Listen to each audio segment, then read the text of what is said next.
ఏమన్నా వాసుదేవా?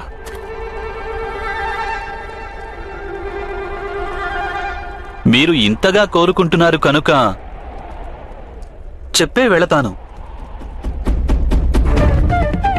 మీరు మీ మాత సమక్షానికి పూర్తిగా దిగంబరులుగా వెళుతున్నారు. కానీ ధర్మం సంప్రదాయం ఏం చెప్తున్నాయంటే, ఒక యువకుడు తన మాత సమక్షంలో నగ్నంగా ఉంటే ఏ విధంగా చూసినా వానికి మాతృహత్యా పాతకం అంటుతుందని.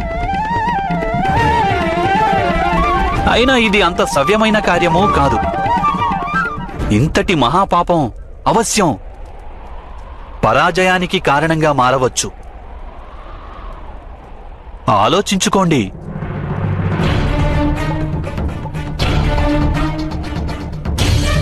గదాయుద్ధంలో నడుము క్రింది భాగాన దాడి చేయడం నియమాలకు విరుద్ధం.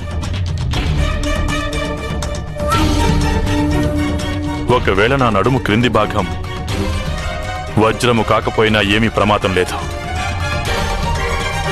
కానీ నా మిగిలిన శరీరమంతా వజ్రకాయంగా మారుతుంది కదా.